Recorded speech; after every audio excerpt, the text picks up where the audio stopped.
Welcome to the Shivtej coaching classes. तर आज आपण प्रॅक्टिस सेट 24 पाहणार आहोत, ज्यामध्ये तुम्हाला दिलेलं आहे फर्स्ट क्वेश्चन. त्यामध्ये आहे write the following rational numbers in decimal form. तुम्हाला जे काही खालचे रॅशनल नंबर आहेत ते डेसिमल फॉर्ममध्ये लिहायचे आहेत. म्हणजेच काय करायचं आहे, त्याचं डिव्हिजन करायचं आहे. जसं पहा, डिव्हिजन तुम्ही असं व्हर्टिकल पद्धतीनेही करू शकता किंवा हॉरिझॉन्टली करू शकता. जसं जर मी 4चा टेबल 13 पर्यंत म्हणला तर काय येणार, 4 3 जार 12, 1 राहिलेला आहे त्यामुळे इथं मी पॉईंट घेणार आणि इथं काय वाढवणार 0. त्यानंतर 4 2 जार 8 राहिले. त्यानंतर 4 2 जार 8 म्हणले, त्यानंतर 2 राहिलेले आहेत, त्यानंतर मी 0 वाढवणार आणि 4 5 जार 20, 3.25 हे तुमचा आन्सर असेल. यालाच आपण काय म्हणतो असतो, डिव्हिजन मेथड. ठीक आहे. त्यानंतर नेक्स्ट क्वेश्चन तुम्हाला दिलेला आहे, द गिवन नंबर इज -7/8. म्हणजे 7ला 8ने डिवाइड करायचं आहे. 7ला 8ने डिवाइड करायचं आहे. कसं करणार, 7ने तर 8ला डिवाइड नाही जाणार, त्यामुळे आपण काय करत असतो, 0 पॉईंट घेत असतो. ठीक आहे. त्यामुळे काय होणार, जे काही 7 आहे 7/8 आहे, 8ने 7ला डिवाइड नाही जाणार, 0 पॉईंट घेतल्याच्यानंतर आपण याच्या पुढे 0 वाढवू शकतो.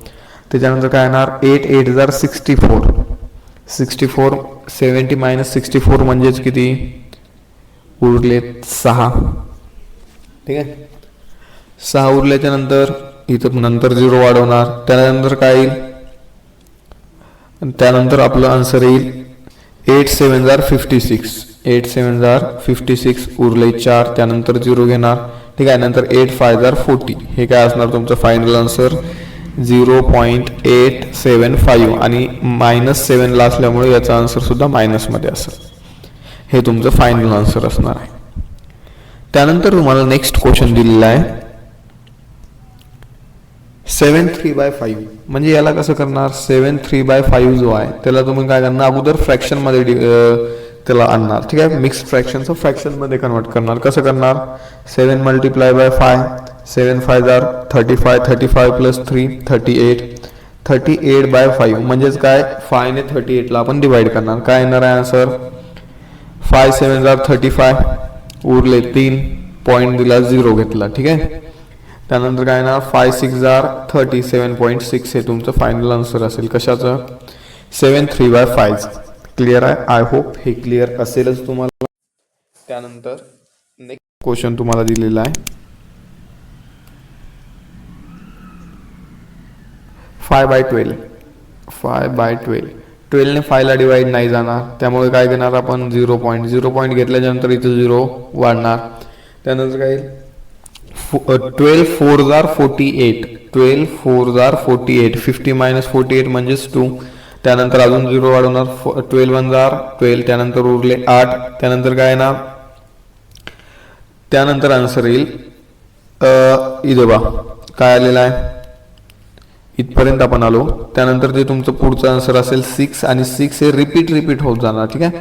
म्हणजेच काय 0.416 आणि हा 6 रिपीट होत जाणार. हा जो बार आहे, हे जे डॅश दिलेला आहे तो काय आहे, तो म्हणजे तोच नंबर रिपीट होणार आहे. ठीक आहे. त्यानंतर नेक्स्ट तुम्हाला दिलेला आहे 22/7. 22/7 हा असा नंबर आहे, जर तुम्ही याला डिवाइड करत गेल्याच्या नंतर ॲट अ टाइम जेव्हा 1 4 2 8 5 7 इथपर्यंत तुमचा आन्सर येईल, त्याच्यानंतर हा रिपीट होईल. जसं आपल्याला जर याला सॉल्व करायचं असेल तर आपण सॉल्व करून पाहू. जसं पहा 22/7, 7चा पाडा जर 21 पर्यंत बनला तर 7 त्रिक 21, 1 राहणार, पॉईंट घेतला 0 वाढवला. ठीक आहे. त्यानंतर काय होणार, 7 1 7 उरले 3 उरले, त्यानंतर काय होणार, अजून 0 वाढणार. त्यानंतर 7 चौक 28, 7 चौक 28 उरले 2, त्यानंतर 0 वाढणार, 7 2 14 उरले 6, त्यानंतर 0 वाढणार, 7 7 49, 7 8 56, 7 8 56 म्हणजे उरले 4. ठीक आहे. त्यानंतर अजून वाढवला, 7 7 21, 7 चौक 28, 7 5 35, 7 5 35 उरले 5. त्यानंतर अजून 0 वाढवला, 7 7 49 उरला 1. आता इकडे पहा, इथपर्यंत आपला आन्सर काय आलेला आहे 3.14287. ठीक आहे. त्यानंतर हे अजून रिपीट होणार. पहा इथे काय वाढणार आहे 0, काय होणार 7 1 7 उरले 3. ठीक आहे. त्यानंतर 0 वाढणार 7 3 21 7 चौक 28 उरले 2. त्यानंतर 0 वाढणार. त्यानंतर काय होणार 7 2 14 उरले 6. म्हणजे हाच नंबर रिपीट होत आहे. पहा ठीक आहे. तर तेच तुम्हाला इथे दिलेला आहे. जो नंबर आहे तो डिव्हिजन जर तुम्ही चांगल्या पद्धतीने केलं तर तुम्हाला हे समजून जाईल की कशा पद्धतीचा आन्सर आहे आणि याचा आन्सर कसं करायचा आहे ते. ठीक आहे. तर यानंतरचा नेक्स्ट क्वेश्चन तुम्हाला दिलेला आहे 4/3 दिलेला आहे. 4/3 म्हणजेच काय 3 चा टेबल 4 पर्यंत 3 1 जार 3 1 उरलेला आहे. पॉईंट देणार 0 घेणार 3 3 जार 9 नंतर 1 उरणार नंतर 3 3 जार 9 3 3 जार 9 म्हणजेच 1.3 आणि 3 च्या वर बार म्हणजे याचा अर्थ काय 3 हा काय होणार आहे रिपीट होत जाईल. त्यानंतर नेक्स्ट क्वेश्चन तुम्हाला दिलेला आहे 7/9. कोणता दिलेला आहे 7/9. आता 7/9 म्हणजे याच्यामध्ये तुम्हाला काय करायचं आहे जो काही 9 ने तर 7 ना डिवाइड नाही जाणार तर काय करावं लागेल आपल्याला 0 पॉईंट घेतल्याच्या नंतर आपण इथं 0 वाढवला.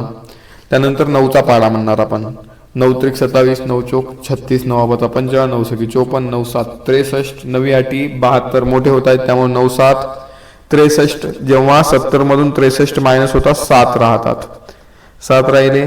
त्यानंतर 0 वाढणार 9 7 63 7 उरले 0 घेतला 9 7 63 म्हणजे 0.7 हा काय होत जाईल रिपीट होत जाईल. 0 पॉईंट राहील आणि 7 हा रिपीट होत जाईल. ठीक आहे. त्यानंतर त्याला कुठेही प्रॉब्लेम येणार नाही. जो काही 7 आहे तो रिपीट अँड रिपीट होत जाईल. त्यानंतरचा तुम्हाला नेक्स्ट इतकेच तुमचे क्वेश्चन होते. यामध्ये हा प्रॅक्टिस सेट छोटा होता डिव्हिजनचा होता. ज्यांना डिव्हिजन प्रॉपरली येत आहे त्यांच्यासाठी हा खूप म्हणजे खूपच इझी असा टॉपिक आणि प्रॅक्टिस सेट आहे. जर तुमचे कोणतेही क्वेश्चन असतील तर तुम्ही कॉमेंटमध्ये नोट डाऊन करा. त्याचे मी पुढच्या व्हिडिओमध्ये नक्कीच आन्सर देईल. Thank you so much for watching this video. Don't forget to like and subscribe. Thank you so much.